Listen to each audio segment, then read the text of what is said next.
You see it time and time again, over and over again, man, where people literally are just fussing and fighting and just, oh man, it's all kind of crazy stuff going on.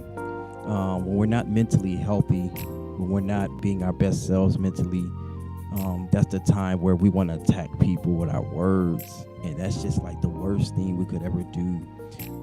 Death and life lies in the power of this old little tongue. This tongue right here, it's a small part of our body, but man, it makes major boasts. It kills people's character. It keep people, you know what I'm saying? Like, I'm talking about this can be like a worse weapon than a gun. Sometimes this right here is worse than a gun. It's worse than a knife. It's worse than being stabbed. It's worse than being robbed or hurt or physically beat.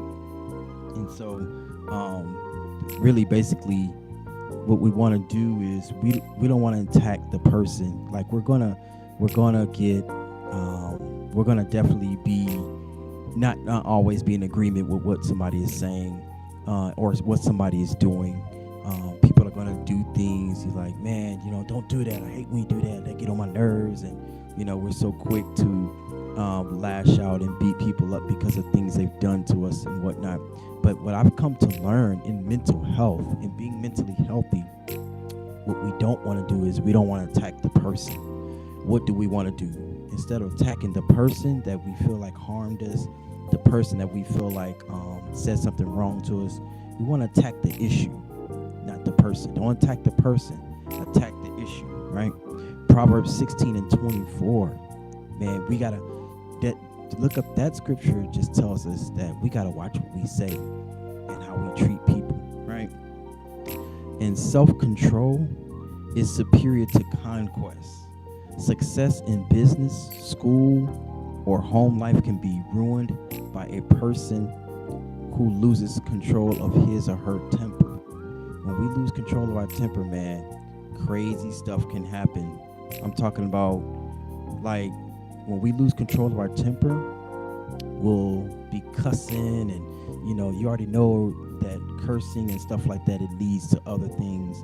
Cursing most often than not, leads to violence, where we could be violent towards people, doing things towards people that we didn't think we would ever do.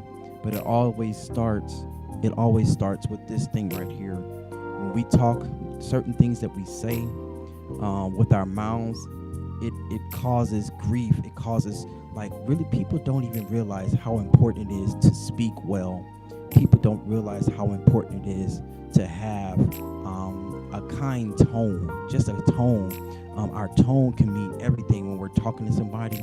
And so really, people have a saying, we say, oh, you got to kill evil people with kindness, right? So yes, that's true to a certain extent. Like, certain things we say, if we say it the wrong way, it just can damage a person, sometimes for life, for good.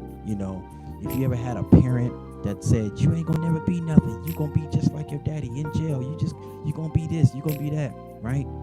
It's sad, because it's sad to say those children usually grow up doing the same thing, and they're under that curse of the parent, the verbal curse, if you will, of that said that thing. You gonna be just like your daddy, you gonna be in jail, you gonna be dead before you're 21.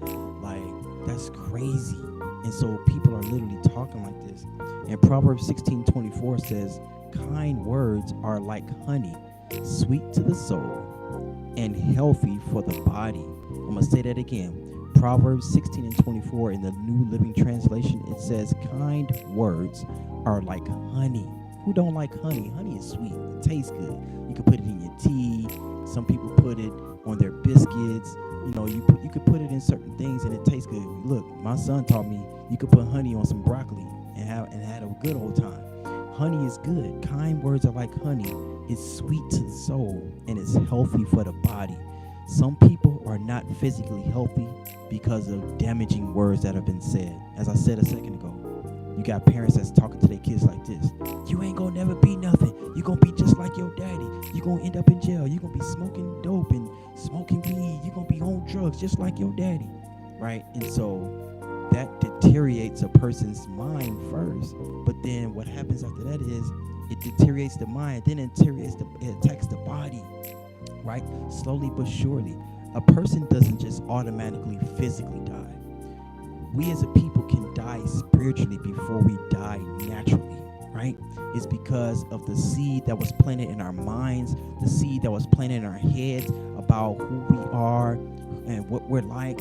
If that's a damaging seed, if it's an evil, corrupt seed, it's going to bring forth death.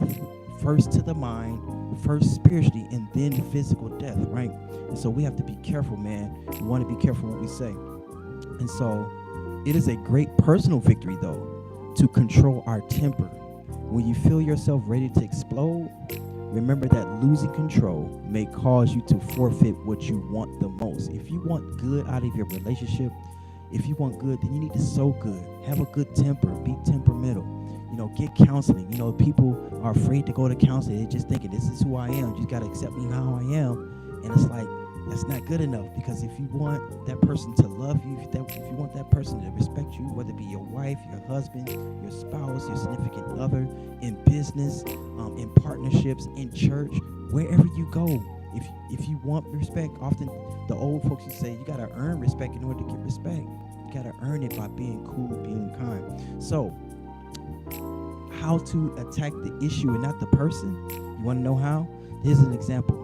If the trash needs to be, I'm talking to parents, if the trash needs to be taken out, hey, I told you to take out the trash. You left the trash in here. Now it's funky. It's stinking in this house. Now you're attacking the person.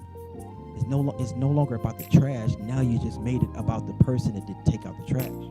This is what you should say. If the trash is not taken out, it will stink up the whole house. We want to make sure our home smells inviting and clean, as it also plays a part for our mental health. You see the difference? You see how I didn't attack the person? Hey, I told you to take out the trash. Didn't I tell you to take out the trash? I'm gonna beat your behind if you don't take. You know what I'm saying? Like, you're attacking the person instead of attacking the issue is the trash wasn't taken out. So why can't we just focus on the fact that the trash wasn't taken out versus who didn't take it out, right? Here's another example. If anyone is struggling, one of the main reasons why people divorce in this day and age is because of money. It's because of two things: unfaithfulness and also money, or lack of it, right? And so you have a couple that may be struggling with money. The wife spends too much money, or the husband is always out spending all the money, right? And so instead of you saying, stop spending so much money, that's why we broke now, we ain't got nothing, you keep spending money, you're attacking the person, but not the issue. The issue is that our budget, our money is not being spent correctly, right? So let me give you an example of how we can better that, right? What we should say is, I believe that we should create a budget, as it will prevent overspending, which can lead to lack of food or essentials in the home, and it could also cause bills to go unpaid or get out of hand. Don't that sound much better than we just attacking people when they do something wrong, when they say something wrong? We just automatically, it's just so easy just to attack the person when they do something wrong or when they say something wrong, versus, let me get quiet for a moment. Let me think, how can I say this without being rude or demanding, right? And so notice when what I just said, I never said use the words you. So when it comes to, the question remains, how do I attack the issue and not the person? There's three words you don't want to use. The first word is you, the second word is don't, and the third word is stop, right? Don't use those words when you're interacting with people in relationships. When you want to get your point across, when you want to attack the issue and not the person, stay away from words like you, don't, and stop. You never do as I tell you to do. Don't leave the trash in the house. Those are bad examples. Stop leaving things on the floor. I can't stand to see that there. Those are all negative words, right? So I just want to come on here, man, to give us some good insight on how we can better treat one another. In this world, we need more healthy people, right? Because when people are healthy, when we're mentally healthy, we'll treat people better. We'll automatically treat people better. When I'm healthy and in my right mind, we'll treat people better. It's more than a notion, man. I'm telling you. I don't just talk about mental health just to be talking about it. Mental health is very extremely important. It's very important. You know why it's important? Because I say if we're mentally healthy, we can speak healthy. When we're mentally healthy, we can make healthy decisions. You know, and that's a proven fact.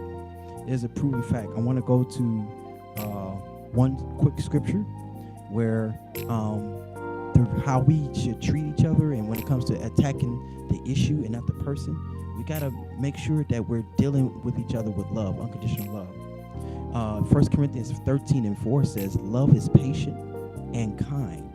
Love is not jealous or boastful or proud. It is not rude. It does not demand its own way. So you see what I'm saying? See how when you attack the person, you forgot to take out the trash. I'm tired of talking to you. You never listen to me. You're always doing the opposite of what I tell you. That's not love. You're now attacking the person instead of attacking the issue, right? Love does not demand its own way.